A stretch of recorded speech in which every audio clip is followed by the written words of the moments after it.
Hello everyone and welcome to London South East College's landmark lecture series powered by SpringPod. Today's talk is part of a series of lectures brought to you by London South East Colleges, which feature a diverse mix of speakers to address our staff and students on a wide range of subjects. My name is Joe and I'll be hosting today's session. Just a few pointers before we start. The talk should last about 45 minutes to an hour. Please do ask questions to our speakers. They'd absolutely love to answer them. Make sure that you use the Q&A function, which is available on the screen in front of you. Today's lecture theme is Leading in Challenging Times, and we'll shortly be joined by Dame Inga Beale, who has kindly agreed to talk us through some of her own personal experiences, giving our audience some insight and advice on this topic. But first, we have a short welcome from our Group Principal and CEO, Dr. Sam Perrett, OBE. Good morning everyone, my name is Sam Perrett and I'm the Principal here at London South East Colleges. I'd like to welcome you all, our students, our staff, governors and stakeholders, to our first ever virtual landmark lecture. Thank you so much for joining us online. London South East Colleges has been holding landmark lectures for several years, inviting senior figures from the public services, business and charity to come and speak to our students and staff. With COVID-19 safety measures preventing us from holding large events on site, we didn't want our students to miss out this year, so we've implemented all the necessary technology to enable this term's landmark lecture to happen online. The format will remain the same as a real-life lecture, with a question and answer session being facilitated after our guest today has spoken. Our SpringPod platform host will explain more about this shortly. Now, on to important matters. I would like to welcome our guest speaker, welcome her to this very unique virtual event today here at London South East Colleges. Dame Inga Beale is a businesswoman and the former CEO of Lloyd of London. She was the first ever female CEO in the insurance market's 328-year history. With over 35 years of global experience in financial services, Inga was awarded a damehood in 2017 for services to the UK economy, and she now heads up the business group London First that we here at LSEC work with very closely. Inga was very kindly offered to share details about her career journey in her talk, and interestingly she studied at a further education college before becoming an underwriter in Lloyd's and then progressing to head up Lloyd's of London, which, as you know, is a huge financial institution. The theme of today's lecture is Leading in Challenging Times, and Inga will be giving insight into her own experience of this, explaining how organisations have to adapt to situations and how, in her experience, she's found it best to lead teams through dramatic periods of change. We are extremely fortunate to have Inga here with us today, and I'm very much looking forward to hearing from her. She's incredibly well paced to inspire and motivate our students, many of whom are thinking about the next steps in their careers. Inga will be taking questions at the end of her talk, so please do make the most of having this opportunity to listen and think about what you might want to ask her at the end of this session. I'm really pleased that Inga's here, and when I was reading her profile, I was delighted to see that we both went to the same further education college, Newbury College, and we also share something in common in that I was the first female principal here at our college 10 years ago. So I'm really looking forward to hear from Inga about her story and would like to hand over to her. Thank you. Now, leading through a crisis. There is no steeper learning curve, but just look at the recent crisis and look at how quickly leaders have had to adapt. Now, this current COVID-19 crisis has forced many of us into new ways of working, and those leaders who wanted to change the way of working have been amazed at how employees have almost miraculously been equipped and are now able to work from home. And I'm sure students and teachers are being asked to use technology so that learning can carry on as much as possible for all of you too. And we've had to do it without having an alternative. We've actually been forced to make some change. I have been working in business for over 35 years. And often through those years, employees were crying out for some flexibility in the workplace. And now suddenly they've had it thrust in their lap. And of course, some don't have the means to even have a comfortable home office environment or the ability to find somewhere comfortable and spacious to study. So we're all having to make allowances of some sort. But importantly, things that may not have been acceptable in the old way of doing things are now being tolerated. So people who didn't think you were working if you weren't at your desk in an old-fashioned office are now saying, actually, there are new ways of doing things. And what has struck me, I've always been a bit of a change agent, but what struck me is this sort of resistance to change over years and years, and the refusal to do things using technology have just disappeared overnight. Now, one of the new roles I have since I stepped down from full-time executive life is I'm on the board of a private healthcare company. It's called Mediclinic. And what I saw during this pandemic crisis was a great example that the legal profession was even forced to change its practices, and it operated using video. Now, not all courts have done this, but some courts around the world are replacing face-to-face hearings with video hearings, and they're using collaboration platforms such as the one that we're using today. But if someone had tried to push that change through, how long would that have taken? How much resistance would there have been? And yet there was a case against a private healthcare company, NMC. It's a bit of a scandal that hit that company a while ago. The London's High Court had the hearing for that company online. And it was to decide whether to put this company into administration or not. And so instead of all the lawyers and creditors cramming into a London courtroom, the hearing took place via video conferencing. And I just look at that and I think, wow, that is incredible. And if I think more about healthcare itself, there are all sorts of med tech applications now being used for treating patients at home. So instead of going in for a regular checkup in a clinic, you stay in the comfort of your own home and have an online session. And again, how many doctors and clinicians would have driven that through without it being forced upon them? And so what many might have thought as being impossible has become possible. Although I know that not all have come to the technology party, and many of the judges and officials who preside in the lower courts around the country have not been able to have virtual hearings, which has now led to a huge backlog in cases that is going through. And the other thing that intrigued me, because I'm now sitting on the boards of companies, we have annual general meetings every year where the shareholders gather, get to approve things like the remuneration program, the pay for the executives, and they approve other changes that companies may want to make to their articles of association. I assumed that the shareholders would easily applaud and actually desire the companies to be able to hold virtual AGMs, virtual annual general meetings. But apparently no, the shareholders have actually been pushing back. So this year there were emergency measures introduced by the government to allow virtual meetings. But after lockdown, some things will pretty much go back to normal, or at least sort of the same way that we used to have before, because there are some people who are resisting, which again just amazes me, because surely isn't this the best opportunity we have to change some very, very old-fashioned practices?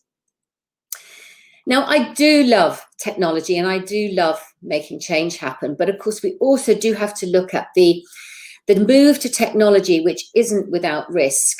And alas, we know that there are people in the world who want to do bad things.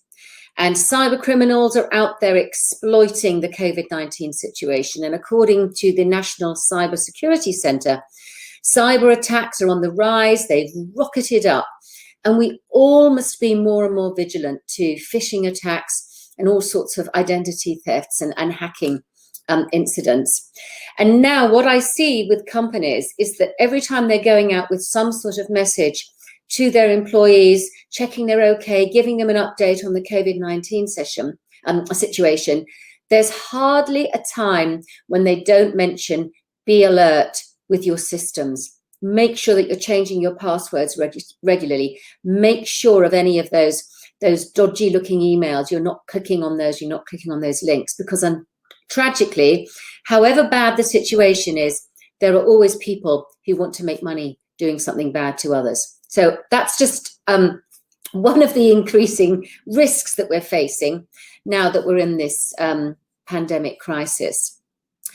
So for any leader of any type of organization, there is an awful lot to contend with.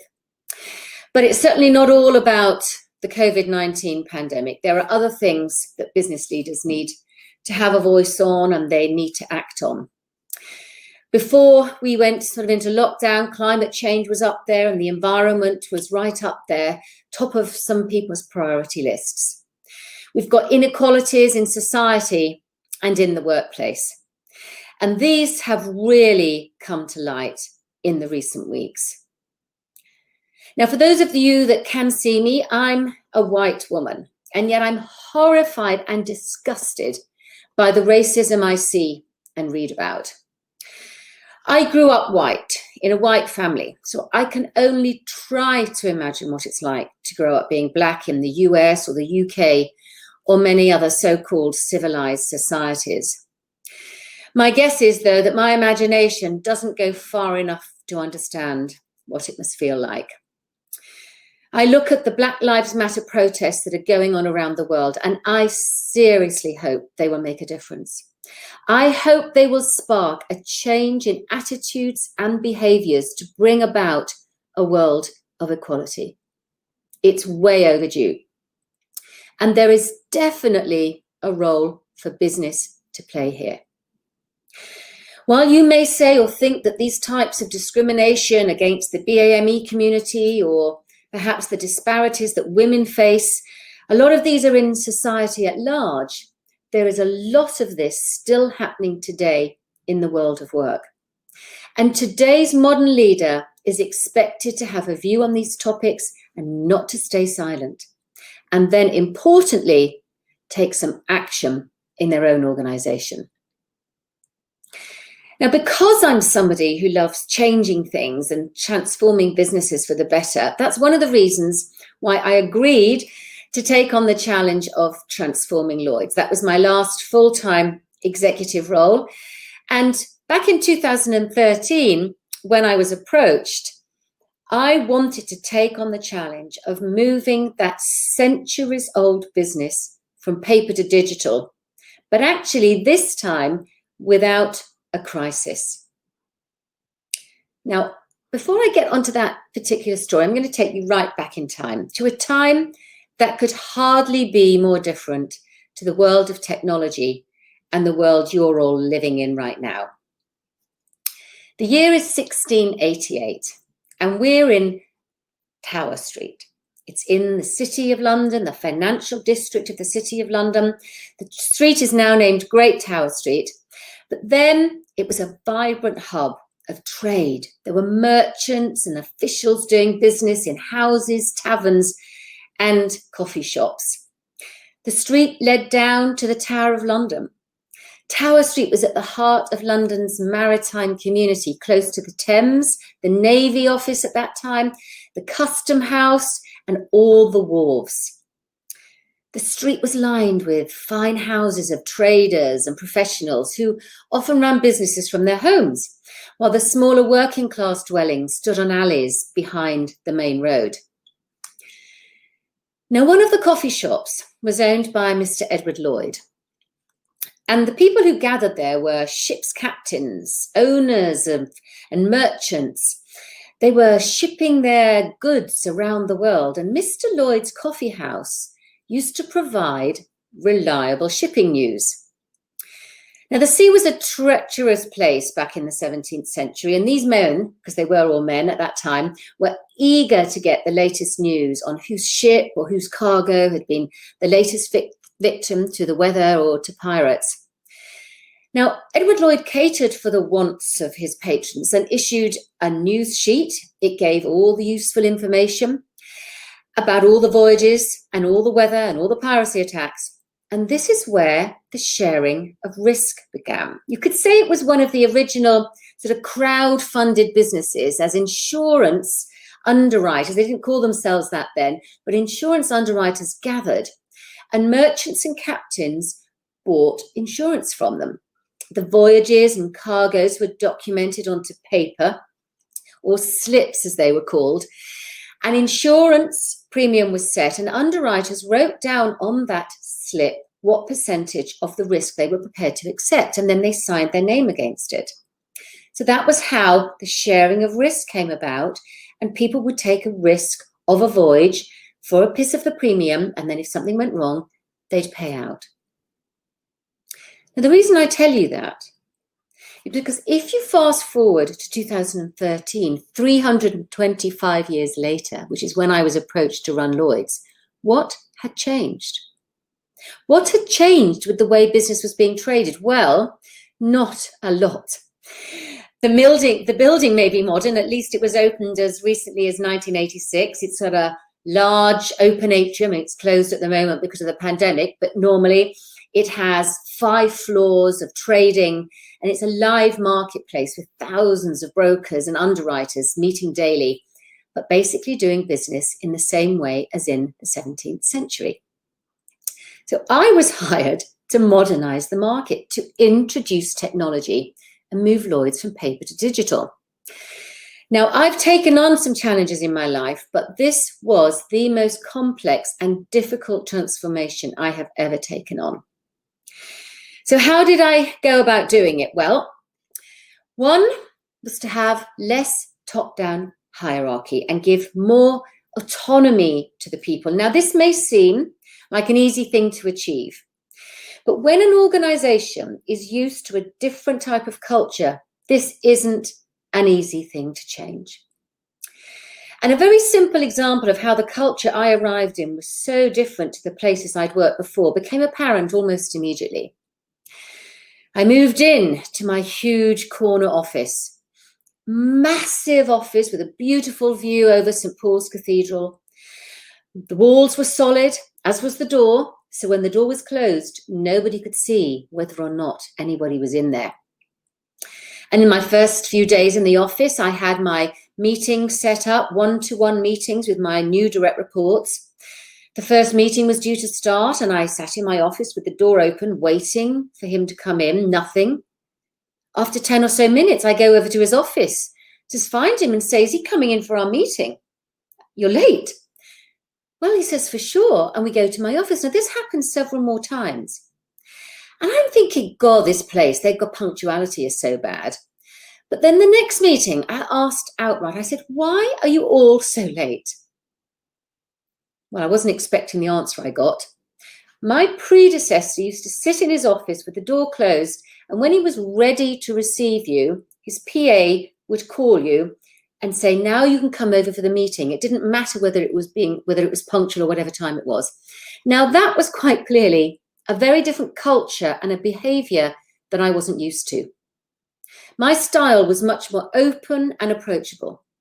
And in fact, we gave up all our offices, and I, along with my exec team, moved to an open plan environment and sat amongst everyone else. Not all of them were happy about this, but I saw that as a way to open up lines of communication, break down the previous old-fashioned hierarchy that had been created probably over centuries. I decided that if we were going to be modern, I needed to sit with my people. I needed to sit with my employees. I needed to be able to hear what was going on. Now, that was relatively easy, but one of the difficult things was to empower people. When you've got very old-fashioned hierarchical institutions, people get used to decision by committee. And what I discovered, that many were genuinely scared of making decisions on them by themselves. So one of the things I had to do was to eliminate committees wherever we could, give autonomy back to individuals. But again, The culture of an organization is hard to change. And if you're not used to having responsibility, having accountability, it's not something that you necessarily enjoy or embrace. So you've got to try and bring people with you when you're driving change. You have to get people involved in designing and implementing the change effort. So a lot of the time I spent engaging with people, also customers and suppliers, people who interacted with us, because the employees are the ones who really understand how things work in business. So that's what we did, because one of the things I had to do was to introduce technology to this market where you've got thousands and thousands of people. And as I said, without a crisis. So we engaged in conversation with thousands of people. We built a wonderful blueprint with a typical big consultant, meaning we actually created a vast document, because while we got all the input, we then used a consultant to build the vision. And then I realized we needed to do something else. We needed to simplify things. It was way too complex. We had 16 different work streams. How are we going to communicate and get thousands of people on board if it was going to be so complex? So what we did then was to simplify the approach, and we reduced it from 16 to only 4 key work streams. Now, prioritizing and stopping doing certain things and cutting certain things out of the plan is always difficult, because some people obviously think that their area should be a higher priority than someone else's, and they don't want their project put on the back burner. But prioritizing certain activities over others was essential and was really, really key. It was a key decision-making moment in the whole transformation. And it was the right thing to do because it enabled us to deliver on time and in budget, get some successes, and win people over. We were able to prove that despite the decades of failures before, because I was not the first person to be hired to try and introduce the technology, others had been before me but had failed. But we proved that by simplifying and getting everyone on board, we could introduce technology that everyone could use. Now, we needed to engage lots of people, but it didn't all happen at first. And I remember thinking about being on a tandem. And it's sort of, you've got people leading the way. You've got people at the front of the tandem, pedaling away, really eager. They're following you, they're keen. They're your ambassadors, they're your advocates. We called them the green bikers. They were out at the front of the bicycle.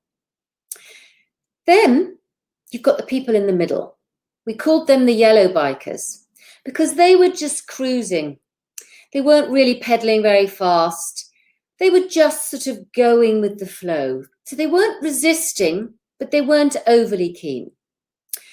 And then at the back of the bicycle, we had what we called the red bikers. They were the people who were resisting and putting on the brakes. And that means getting that tandem, getting to move everybody in the right direction at the topmost speed is a tough thing. So it's not always easy. But what we did was we worked very, very hard on the green bikers and we got them on board. We got the green bikers to work with the yellow bikers. And we gave the red bikers more time. And in fact, we spent less and less time with the red bikers. But what I wanted to understand was a bit more about why the red bikers were so resistant. So I asked people to go and find out who were the resistors. One of the groups was a bit of a shock. I assumed that all the younger generation, all the young people in the market were very, very excited about our modernization journey, our introduction of technology. But we started to speak to them and they said, no, we're not very excited because you're ruining our future. You're going to be taking away our jobs. We've just started on our career we think we're going to have a great and long career here, you're basically eliminating our jobs. Now that was a huge surprise to me. And so as a leader, what I would say, whenever you're driving through change, ever leading anything, make sure you stay in touch with even those most resistant groups, even the red bikers, because you will learn the things that, again, you can help transform your change program. Because these young people were so concerned about their jobs, I said, right, we've got to engage you in designing the jobs for the future. So that's what we did. Because actually, the jobs were just going to be very, very different. And far too many businesses get rid of people who may not have the right skills for the jobs of the future and go out and hire new people in. Well, if there's one thing I learned, it's much more expensive to go and hire new people. It's much more time consuming. So what we did was we embarked on designing the jobs of the future, determining what skills and capabilities you needed to be able to do those jobs, and then we made sure we upskilled our people. And that was how we got the younger generation engaged, because they then realized that we were going to be investing in their future and equipping them for the jobs of the future, which were, albeit, going to be using a lot more technology, but we managed to get rid of a lot of their fear. Now, another thing that I did as a leader, when I understood the importance of keeping in touch with all of these groups, I wanted to feel the pulse. So I had some reverse mentors, and I changed my reverse mentor every 6 months. And I got people who were new into the organization. Some of them had only just been starting work. Some of them might have been working a few years. But what I wanted to hear from them was how they really thought about it, what it was like at work, and what was the vibe that was going on in the organization. And so every 6 months, I had a new reverse mentor who came through, and they told me what it was like. And they also helped me understand how different generations of people and different types of people want to be communicated with differently. They were the ones that introduced me to social media. They were the ones who talked about the blockers in an organization who wanted to run things in a traditional hierarchical way. They didn't give away names, but they talked about how they'd come forward with a new idea and how it had been blocked by somebody. So then I was able to knock down some of those barriers, and we put in place more formal employee groups where people could feed up their input, and so we could make change happen more quickly. They also wanted, what I heard, was much more flexibility. And they didn't necessarily want to conform to some of the old-fashioned behaviours they were witnessing with some of the line managers. So therefore, creating a workplace culture in which all sorts of people are valued and respected became an absolute business priority for me. Now, that's not easy to change a culture. But to me, I saw the business impact of not changing. When I started at Lloyd's, I told you I inherited a very old institution, steeped in charming, or perhaps some would call outdated, tradition, depending on your perspective. I strolled through the leadership teams of the firms in the market, and I saw that people had been hiring themselves, clones of themselves, for a very long time. They were all very similar and therefore were protective about what they had. And there were very few ideas coming forward as to how to make things more modern. Nobody was coming in with fresh ideas because they were all the same types of people. So I realized that we needed, if we were going to survive and modernize, we needed to ensure we were attracting different types of people. We needed to attract tech-savvy people who would never normally think about insurance as a career. I looked around the market and saw very few women in senior positions. So while the employee base overall was roughly 50-50, women were not making it to the top of organizations. So I realized we needed to change the working environment. We needed to provide flexibility in working practices. I remember the shock horror on my assistant's face when I arrived, and I offered her to be able to work from home. So this was way before COVID-19. This was 6 years ago. She said she wanted to take a half-day holiday.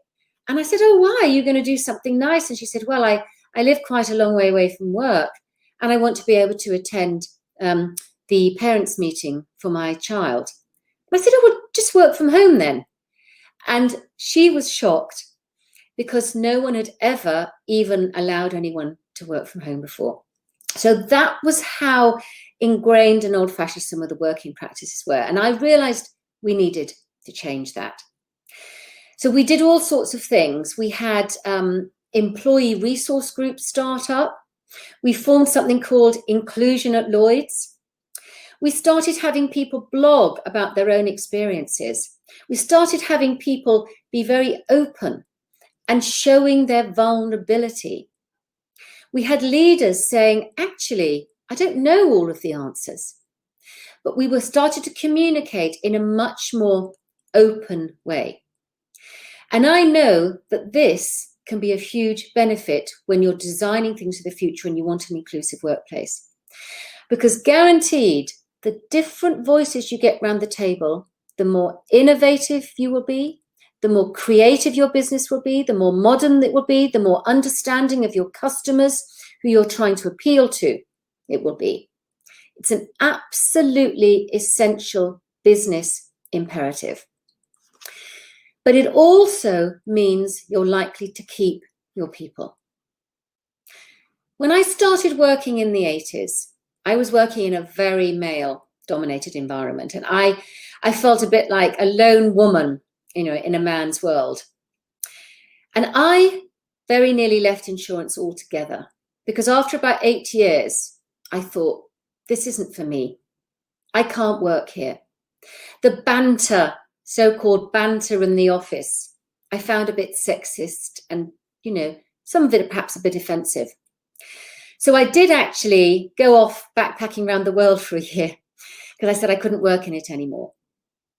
I came back because I met some amazing people on my travels, and I saw an amazing senior woman in Australia when I was over there.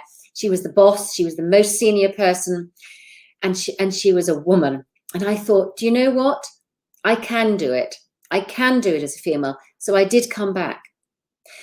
But insurance very nearly lost me because it didn't respect people for their differences. So I'm now a very, very firm believer that for any business to have a sustainable future, it needs to embrace inclusion. Now, one of the aspects that I see through this recent COVID-19 pandemic is that some of those barriers to inclusion have been knocked down in the workplace. People are now joining on video calls and using other platforms, collaboration platforms. And often now, for the first time, employees are sort of sitting at the same level, if you like, as some of the managers, the leaders.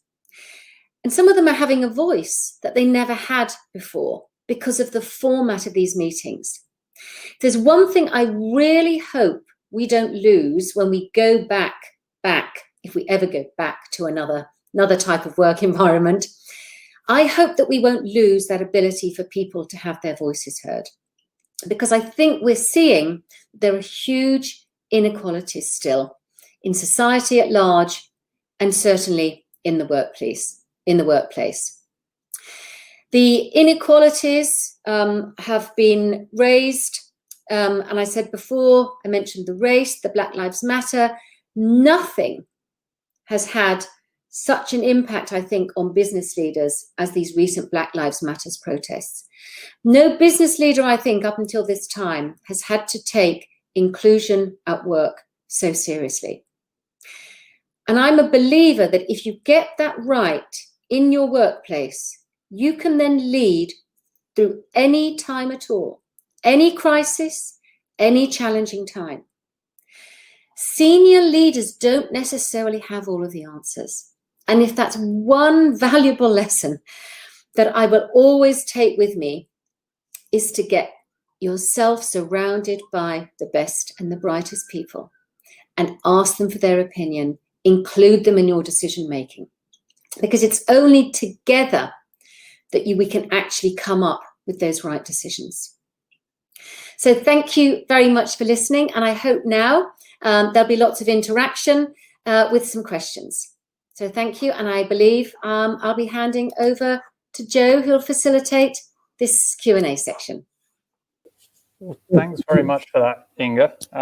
Just while we let Joe get back into the room, I just really wanted to say that that was a really inspiring talk to listen to. That was just fantastic from our side. We're going to touch base on some of the questions which our attendees have kindly been sending in as well. But I'd actually had some questions from our end, which some of the team at London South East Colleges have already asked us to put to you. So one in particular, and obviously, given that this is a talk from London South East Colleges, you went to an FE college yourself. How do you feel that helped you prepare yourself for your career? It was a very diverse set of students at my college, because you had people doing sort of trade type courses. They were doing finance type courses. So I was really doing business studies, and I was doing economics and accountancy, but there were other people learning about car mechanics, hairdressing and things like that. So what I enjoyed about my time at the college, it was very, very, very diverse, and therefore you had opportunity to meet all types of different people. I also remember, even though it was in quite a small market town of Newbury, we had people from different countries coming there. So we had people from Africa, from Asia coming to study there. And I went there, therefore, as a 17, 18-year-old, and had the possibility of meeting people that I don't think, if I'd stayed at school to finish my A-levels at school, I don't think I would have met such a diverse group of people. So for me, that started my, appreciation for difference and a curiosity about understanding different people's cultures. Sorry, I've just jumped back in. Apologies for the technical issues there. Thank you so much for your talk just then. Obviously, the talk today is on leading in challenging times. As a leader yourself, what sort of qualities do you look for in other leaders like yourself? Do you know, the most important thing then, when you're leading a team, when you then need to recruit leaders into your team, so you're the CEO and you want to put your executive team together, is of course they mustn't all be like me. And that's one of the important things that you learn when you're hiring people. So each function that would report to a CEO is slightly different. So you'll have somebody who's financial. You'll have somebody who's looking at the risk side. You'll have someone who might be looking at operations and be very organized. You might have somebody who's looking at the people side of things, someone who's looking at sales and marketing. You might have your technology whiz, your data wizard. You might have your innovation head, however you're structured. But the important thing is that team must have contrasting skills to a certain extent. And this is why often we have to sort of give teaching about diversity. Because unless you're aware of it, sometimes you don't realize, well, might not know the business benefit of diversity, but you also might fall into the trap of hiring people who are just like you. And I'll now go back to a time, this was in the 1990s, and I was a new manager. I had a team of about 6 people. And I was an underwriter, so we were doing live negotiations with brokers in a face-to-face environment. So here in the financial city of London, brokers would come in, sit at your desk, speak to you, and you'd have a live negotiation about, $1 million deals. And one day this broker came in and he said, "Oh, Inga," he said, "I got the short straw today." I said, "What do you mean you got the short straw?" He said, "Well, I had to come in and see the Spice Girls." Now, some of you may not know who the Spice Girls are, because they're a girl group from some years ago, but there were 5 girls in the Spice Girls. And he looked at my team, and then I looked round and I realized I'd managed to hire 5 women. Now, that was a pretty challenging thing to have done in the City of London, in insurance, in the 90s, when nearly all the people working in the market were men. But of course, I'd gone out hiring. I'd got on with these people. We had things in common. We liked each other. And that was way before I learned about the importance of diversity. So I'd ended up hiring 4 women, and now we were being called the Spice Girls. And we were the underwriters facing off to the market. So who were we excluding? We were excluding the brokers, the men brokers, or some of them. They were joking about us. So that's why, to me, it's a topic that doesn't necessarily come naturally, because we have our own biases, unconscious or otherwise, and you tend to want to spend your own social time with people who are like you, people you like, but at work it's different. You've got to ensure you have a diverse team. But what you can do is make sure that some of the values are the same. So the values that you have in place in your work, they should be reflected in the other leaders that you're hiring. So I like to have leaders who are very, very inclusive, so that they do include their teams. They're not autocratic. They're not going to be telling everybody what to do. They're going to be including the people around them. I want them to be good listeners. I want them to be very keen to listen and not talk too much. So any person that wants to come in and before they've even started, they know the strategy or they know the plan they're going to implement, I don't want on my team, because it means they're not good at listening. I want people who love to be innovative, want to modernize, want to do things differently. And most businesses these days, particularly now with the crisis, are needing people who have that innovation spirit, who like to be creative, who don't like to stick to the past. But honesty, integrity are very, very important things as well. And good communication meaning not that you're the best orator in the world, but it means you can communicate with people. You're not afraid of exposing some of your vulnerabilities and speaking honestly. And if you don't know the answers, just saying, I don't know the answers. So there's some of the traits, but you also do need to make sure that you have people reflecting different cultures, different backgrounds. And when I hired people, more, latterly in my career, when I actually learned about the importance of this, I would make sure that other people were involved in the hiring process, so that they would look at them through a different light. And it wasn't just my lens that I was looking at them through. Speaking of diversity as well, we've had a question through in the Q&A from Davis here. They say, how far has diversity come in terms of male, female, black and white, disabled involvement in important social issues in your experience? It's better than it was. I started working in the 80s and it's better than it was, but it's nowhere near, there's nowhere near equality for all at all. Now, I'll just talk for the male and female thing. This has been on the agenda for a long time. Yeah, gender equality. Look at the FTSE 100 companies in the UK, the largest listed companies in the UK. Now, the companies in that FTSE 100 obviously fluctuate a little bit depending on market cap, but there are very few women, handful of female leaders, maybe 5%, I think it went up to 7%, 7% of the CEO population of the FTSE 100. That isn't reflective of society at large.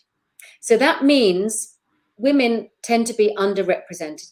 And what that leads to is financial inequality. And one of the programs I'm patron of is called Ensuring Women's Futures. And this is when we started to look at the financial gap between men and women. We know about the gender pay gap in the UK because we've got the mandatory gender pay gap reporting. And we know that on average, men are paid, I think it's about 18% more than women average per hour in this country. So we know there's a gender pay gap. But what we started to look at was when that gender pay gap started in life, and then what happens when you finish your working life. Even starting off as an apprentice, we found that girls were earning 21% less than boys, even when they went in as an apprentice. Then you have certain factors in your life. Maybe the woman becomes more of a carer. Maybe you do have a career break for children or whatever. By the time you get to retirement age, men on average in the UK have 5 times the pension wealth of women in the UK on average. So you can see what happens. The gap gets bigger and bigger and bigger. And by the time women and men are at the same retirement age, men are 5 times better off financially. So we know we've got a long way to go before we've got some sort of equality. And it is important because we all know that financial inclusion, if you can be financially independent, it gives you much more freedom.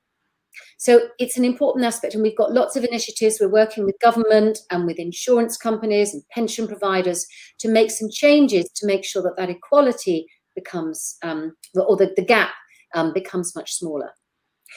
Now, when it comes to racial differences, black and white, I don't know whether these are the latest figures, but I do remember last year reading about 14% of the UK population are from the BAME community, and yet 2% of positions of influence, so whether they're leaders within businesses or in government, 2% are from the BAME community. So that again is showing that there's definitely not equality. There's not even the right representation.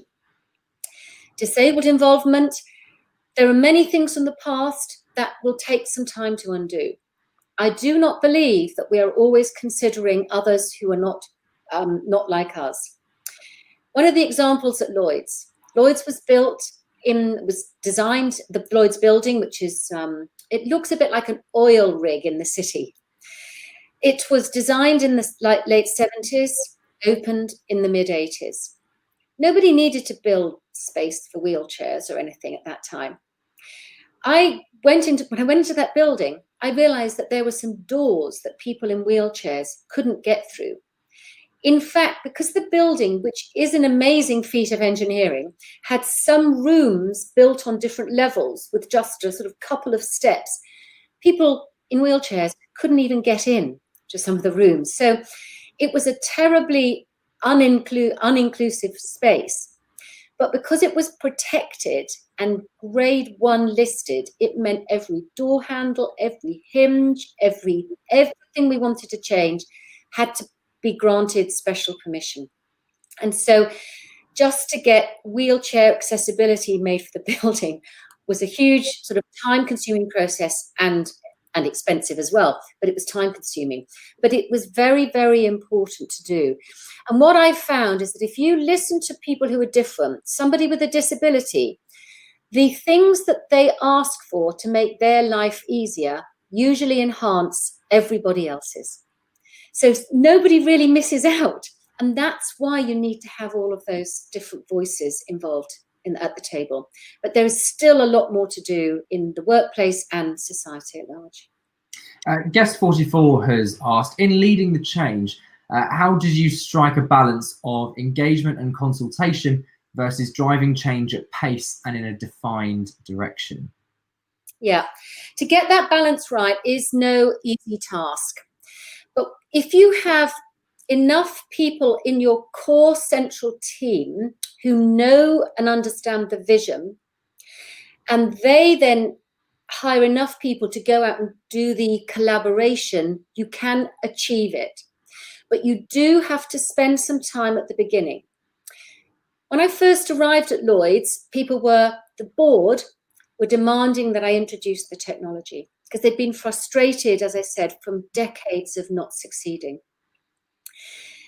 Then I started to listen to some people, and I listened to their views as to why it had failed in the past. And I realized that one of the reasons it had failed is because people had pushed it too quickly. They'd just gone in, this is what we're doing. People hadn't bought in. So I had to go back to my board and I said, you may not like this, but I need some time at the beginning to listen, to communicate, to collaborate. I need 10 months to come back to you with what we're going to do. I can't do it in 3. And I have to say, the initial reaction was, you don't have that time, Inga. This is too urgent. We've got to do it. But I said, no, there is no other way. We will fail again like the others. But what happened, because they did allow me to take that extra time at the beginning, because we did that, it meant when we started, we weren't pushing up walls anymore. We had so many people built in because they had designed it. And what we did was we did it sort of as quickly as we could. We did each piece. So rather than work on the whole thing, as I said, in one go, we did it piece by piece. And so when you deliver one element on time and in budget, and it works, people get excited and they go, oh, this can be a reality. And so it could have, it sort of snowballs, and that momentum of, getting more and more people engaged just drives it forward. But we took the time at the beginning. That laid the foundations. I just want to let you know of some of these comments that have been coming in. We've had loads of people saying that it's a really powerful talk that you've done. It's very, very inspiring. Stuart Blackmore, for example, has said, courage has underpinned everything we've done over the last 3 months. Look at the courage of our colleagues in embracing new challenges, technologies, and personal obstacles. Look at the courage of our leaders who have had to manage with no rule book. This is now an opportunity to brave the next steps collectively. What an amazing talk today. And I've got another question in for you as well. Just before we move on to that, though, we've had a couple of people ask, would you mind just defining what exactly a reverse mentor is? Yeah, so normally we think of mentoring as somebody older and wiser and more experienced, giving advice to someone less experienced because you've seen it or done it before. So people will come and ask for your advice. And I do a lot of mentoring for people. But reverse mentoring is when you're the so-called wise old one at the top, thinking you know everything. You get somebody who's just started out, who hasn't got the experience, and they mentor you. Now, that often is quite tough because usually it's the more senior experienced people that like to do the talking and the guiding and the telling. This is the moment for you as the senior leader to listen to somebody very junior who might have just started work. You ask them things and they will then tell you in their mind and with their view how you should do things. And that taught me a lot about the communication plan at Lloyd's. Lloyd's traditionally had been, it was old-fashioned in its communication. My first reverse mentor said, no, Inga, we want to know you as a human. We want to know you. We want you to be on Instagram. We want to see your photos. We want you to be tweeting on things in your own words. So that was just one example of how I completely changed the communication within the market based on somebody who'd been working for about 4 months in the organization. So it's that kind of approach where you're going and you're listening. You think you're normally the one who does all the talking. Now you're listening to someone who's got maybe decades less experience than you because they still have very, very valuable things to say. Do you write your own tweets? I do, yes. And I used to do a weekly blog that was all my own words, yeah. I think it's really important, I think, for especially the people that work for you and work with you, to hear from you. I think social media has perhaps brought in new communication channels as a way of being in touch with who their leader is at the top of the company, instead of having that face-to-face meeting that they might not often have time to do. Guest 905 has asked, what advice would you give to people who work at the bottom of a hierarchical structure? How can they influence change? Well, hopefully you are working in an organization that has employee groups. More and more now, there will be a non-executive director who has responsibility for workforce engagement. Now, this is a relatively new role, and I'm really pleased it's happening. And under good corporate governance in the UK, people are saying, no, one of the non-execs, so this isn't going to be one of your managers or leaders you see every day, but somebody up on the board now is meant to be responsible for engaging the workforce, making sure that there's full engagement. So you definitely should have your voice heard through engagement surveys. If your business doesn't do one, ask that they do. Most companies now will do that once a year. Some do it a couple of times a year with little pulse surveys just to feel what's going on. Please be absolutely honest in those if you're asked. Sometimes people are fearful that there might be negative repercussions. I've never worked anywhere where there aren't. Please be open and honest in your engagement surveys. Get yourself into groups. If there isn't a collective approach to this, many companies will have them. They'll have employee groups. They might have mirror groups of leadership teams. If you're not aware of anything in your organization, or if you're feeling that the organization is so vast, you might only be able to do it on a local level, maybe go to your manager of your team, who's obviously got a leadership team, and say, well, can we do a mirror of the junior people mirroring your senior leadership team, and we actually discuss some of the same things that you're discussing, and then we can share notes and we can give input. Because it's so much better to have the sort of gathered voice, not just one single lone voice. And that's a nice way of actually being very positive and doing it in an unthreatening way. And it's more and more people are doing that. So you sort of have a shadow leadership team. And you can do that at all sorts of levels in an organization, have shadow leadership teams. We've got time for just a couple more questions. Guest 463 has asked, have you ever experienced a career setback, and how did you cope with it? I once thought that my career was over, or my sort of almost, I know it sounds a bit ridiculous now, but almost that my life was over. I was in Switzerland. I was running a publicly listed insurance company. It had been through a very, very difficult time before I arrived. They'd had to fire the CEO. It had been losing business. They'd had to close down many offices around the world. And they wanted a CEO to come in and do a turnaround. So I was hired, and I took this challenge on. I was in Germany at the time. I moved from Germany to Switzerland.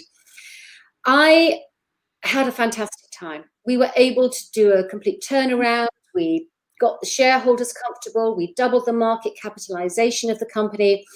It was all going fantastically well. We'd had our financial strength ratings. We regained our financial strength ratings, so people were willing to do business with us again. And then there was a hostile bid. A French company had come in, and they'd got together with a major shareholder, and they were coming in with a hostile bid. And basically, therefore, we were no longer going to be independent, and I was going to be out of work.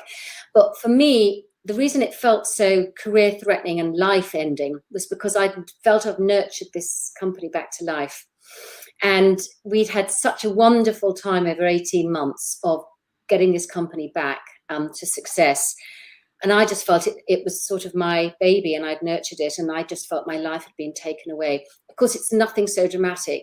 But for me, the effort involved in picking myself up from that, regaining my confidence to go and take on another big role, that was a tough one. In fact, the next role I took was not as a CEO. It was actually joining an executive team of another company rather than taking that top role. So I really took a knockback, but I did get through it. And then 4 years later, I became the CEO of a company again. And just time for one final question, if I may. If you could tell someone leaving school or college this year, as we know, we've got a lot of students watching, what is one thing that you've learned during your career, or one piece of advice that you could share with them? So make sure you surround yourselves with good networks. Now, these don't mean just people like you. It's so easy to surround yourself with people like you. But you've got to make sure that you have a strategic approach to networking. Because what I found, the more and more senior you get, the more you rely on personal recommendations for opportunities, the more people ask around their network, do you know this person, if they're going to hire you?